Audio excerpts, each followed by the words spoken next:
दोस्तों, आपका स्वागत है हमारे अलेक्स LXY हिंदू में। आज हम आपको बताएंगे कि श्री कृष्ण का वंश यदुवंश कैसे समाप्त हुआ, कैसे हुई यदुवंश की समाप्ति। तो इस वीडियो में पूरे बने रहिए और हमारे चैनल को सब्सक्राइब कर दीजिए। सुमित्रा, शुरू करते हैं।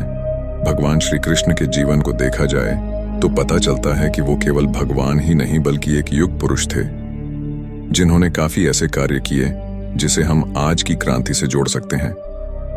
युद्ध के बाद महर्षि व्यास के शिष्य संजय ने जब गांधारी को इस बात की जानकारी दी कि अपने साथियों और द्रौपदी के साथ पांडव हस्तिनापुर में आ चुके हैं, तो उनका दुखी मन गम के सागर में गोते लगाने लगा। सारी पीड़ा एकदम से बाहर आ गई। उनका मन प्रतिशोध लेने के लिए व्याकुल हो रहा था, इसके बावजूद भी वह शांत थी।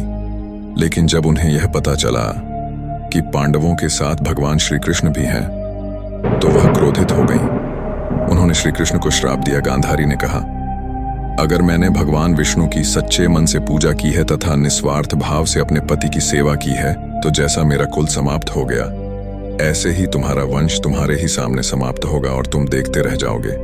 द्वारका नगरी तुम्हारे सामने समुद्र में डूब जाएगी और यादव वंश का पूरा नाश हो जाएगा।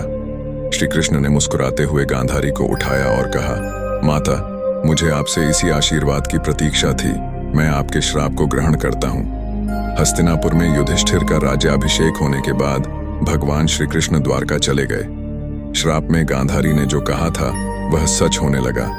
द्वारका में मदिरा का सेवन करना प्रतिबंधित था, लेकिन महाभारत युद्ध के 36 साल बाद द्वारका के लोग इसका सेवन करने लगे। लोग संघर्षपूर्ण जीवन जीने की बजाय धीरे धीरे विलासितापूर्ण जीवन का आनंद लेने लगे। गांधारी और आशियों के श्राप प्रभाव यादवों पर इस तरह हुआ कि उन्होंने भोग विलास के आगे अपन आचरण, नैतिकता, अनुशासन तथा विनम्रता को त्याग दिया। एक बार यादव उत्सव के लिए समुद्र के किनारे इकट्ठे हुए। वह मदिरा पीकर झूम रहे थे और किसी बात पर आपस में झगड़ने लगे। झगड़ा इतना बढ़ा कि वे वहां उग आई घास को उखाड़कर उसी से एक दूसरे को मारने लगे। उसी घास से यदुवंशियों का नाश हो गया, साथ ही द्वारका नगरी भी समुद्र में डूब गई। कहा जाता है कि सांब को मिले श्राप की वजह से उगी हुई घासों में जहरीले लोहे के तत्व थे, इसलिए उगी हुई घासें जहरीली थीं। दोस्तों, आपको वीडियो अच्छी लगी तो इस वीडियो को लाइक और हमारे चैनल को जरूर सब्सक्राइब करें।